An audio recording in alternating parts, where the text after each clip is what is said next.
too much and for too long, we seem to have surrendered personal excellence and community values in the mere accumulation of material things.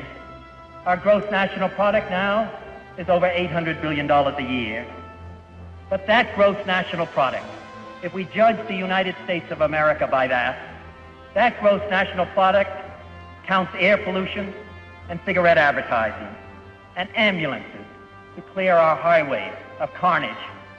It counts special locks for our doors and the jails for the people who break them.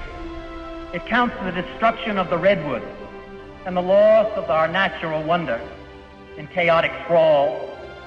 It counts napalm, and it counts nuclear warheads and armored cars for the police to fight the riots in our cities. It counts Whitman's rifle and sex knife and the television programs which glorify violence in order to sell toys to our children. Yet the gross national product does not allow for the health of our children, the quality of their education, or the joy of their play. It does not include the beauty of our poetry, or the strength of our marriages, the intelligence of our public debate, or the integrity of our public officials. It measures neither our wit nor our courage, neither our wisdom nor our learning, neither our compassion nor our devotion to our country.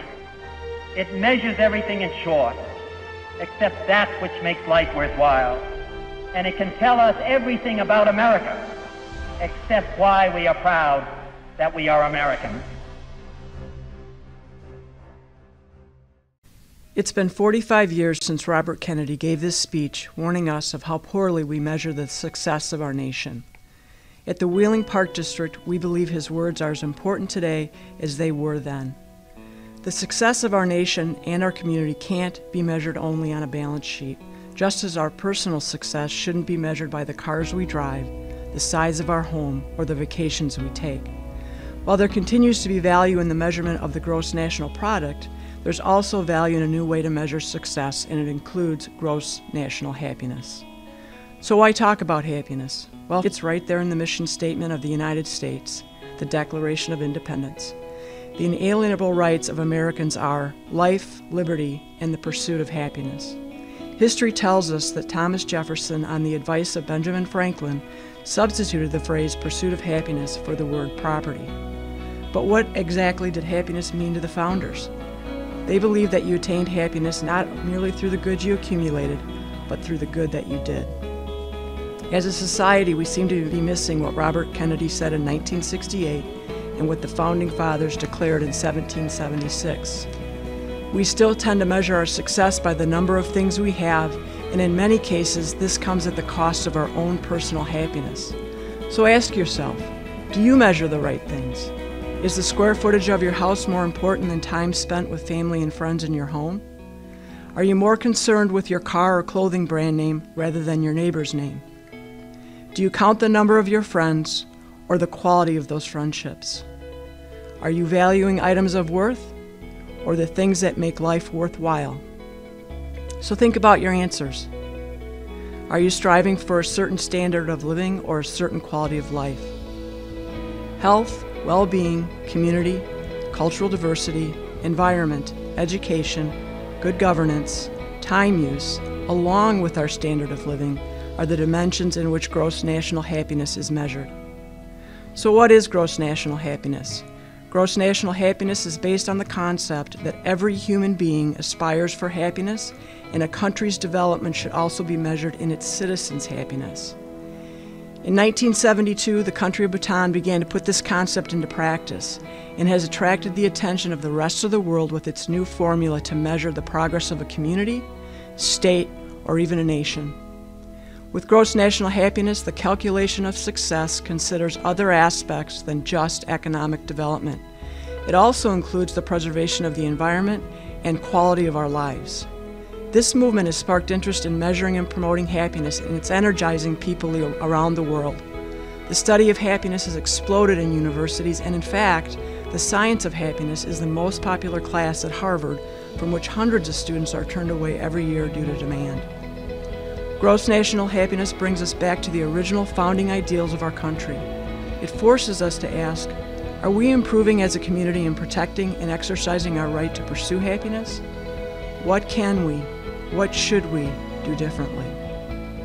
The Park District has a great responsibility to provide opportunities for residents to pursue happiness.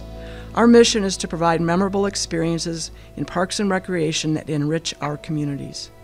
Gross National Happiness uses 9 indicators that fit well within the mission of the Wheeling Park District. So in 2012, how did the Park District contribute to our community's pursuit of happiness? Let us show you. Some nights I stay up, cashing in my bad luck. Some nights I call it a draw.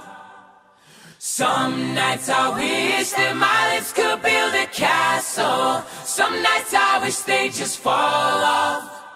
But I still wake up, I still see your ghost. Oh Lord, I'm still not sure what I stand for. Oh, what do I stand for?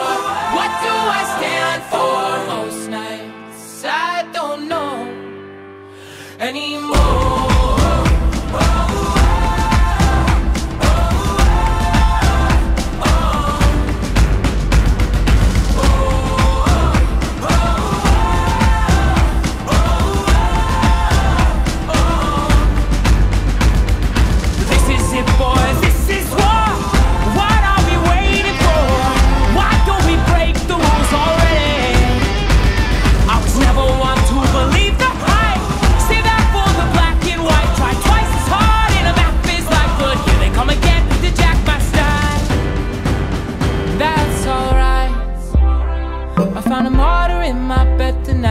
Stops my bones from wandering. Just who I am, who I am, oh, who am I?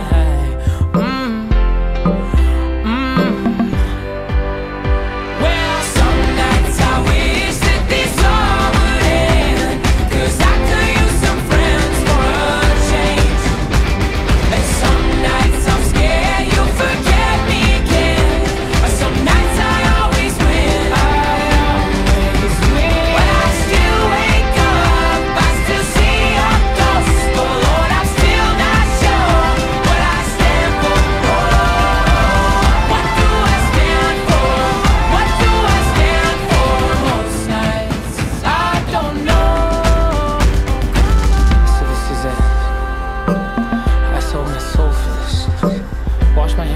For this, I miss my mom and dad for this. No, when I see stars, when I see stars, that's all they are. When I hear songs, they sound like a swan. So come on,